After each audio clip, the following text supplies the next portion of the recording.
So I'll stop that one a little bit too early because we did not find autocorrelation to be a problem. But what if you do find it to be a problem? So here's some causes and solutions. One reason why you might have autocorrelation is because you have the omitted variable problem. For example, we might need to account for seasons in your data. And you can try including seasonal dummies. And we're going to try that with the GDP and data in just a second. Another cause is that you might have a misspecification. Another type of misspecification with data, you might have the incorrect functional form. So you might be using a linear model when in fact you should be using an exponential model.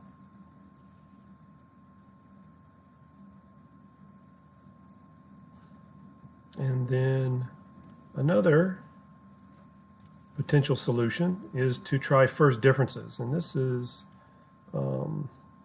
set up for the causal model. So let's go down to take a look at causal models. Just explain these real quick. So this is a forecasting approach based on the idea that the future value of the value of your dependent variable is a function of the values of an independent variable, not just a time trend. Okay, and this would be the value. Okay, and you can use this model when there is you have a pretty good theory for why the x variable should affect the y variable. Okay. And the reason why is that a lot of times with time series data, there's what's known as spurious correlation. And this is in section 12.8 of the textbook. With spurious correlation, two variables can have an upward or downward trend for totally different reasons.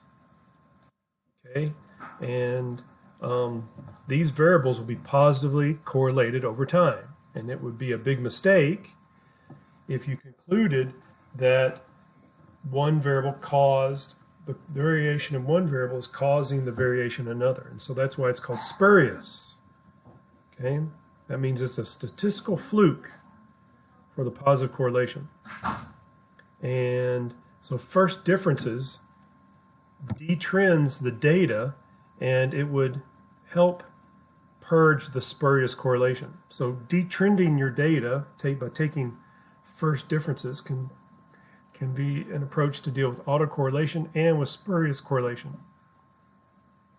So here's an example of spurious, the causal model slide. Okay, so a pretty good example is the consumption function in economics, where consumption spending by households on goods and services, is a function of income.